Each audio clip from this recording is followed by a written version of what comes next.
ADC নির্বাচনকে সামনে রেখে তেপরা মথা দলের পক্ষ থেকে ছামনো বাজারে এক রোড শো সহ জনসভার আয়োজন করা হয়। উপস্থিত ছিলেন তেপরা মথা দলের সুপ্রিমো প্রদ্যুৎ কিশোর দেববর্মন সহ অন্যান্যরা। এডিসি নির্বাচন উপলক্ষে যে এখানে সভা বা কর্মসূচি করতে যাচ্ছেন সেইখানে রাজ্যের মুখ্যমন্ত্রীকে তীব্র ভাষায় আক্রমণ করে চলেছেন প্রদ্যুৎ কিশোর দেববর্মন। একই রকম ভাবে আজ ছামনো বাজারে আয়োজিত এক রোড শো সহ জনসভায় বিপুল সংখ্যক সাধারণ জনতার সামনে প্রদ্যুৎ কিশোর দেববর্মন একের পর এক রাজনৈতিক আক্রমণ করেন রাজ্যের মুখ্যমন্ত্রী প্রফেসর ডক্টর মানিক সাহাকে। প্রদ্যুৎ কিশোর দেববর্মন সরাসরি মুখ্যমন্ত্রীকে চ্যালেঞ্জ করতে গিয়ে দাবি করেন আর কিছুদিন পর রাজ্যটা ওনার কাছে থাকবে না।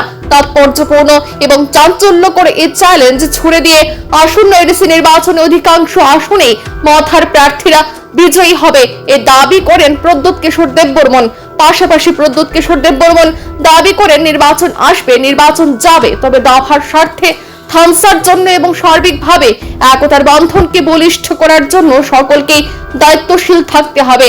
এখানে উল্লেখ করা প্রয়োজন বিজেপি প্রার্থী হংস কুমারের সমর্থনে আজকের এই জনসভা রীতিমতো সুনামিতে পরিণত হয়েছে।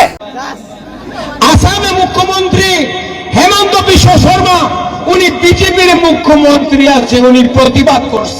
আমি ত্রিপুরাতে প্রতিবাদ করছে। আমাদের মাননীয় মুখ্যমন্ত্রী doctor mister professor Manik Saha এক শব্দ বলে নাই। কেন? সাহস নেই, সাহস নেই। আর যেই দিন আপনার কাছে সাহস থাকবে না, এই রাজ্য আপনার থাকবে না।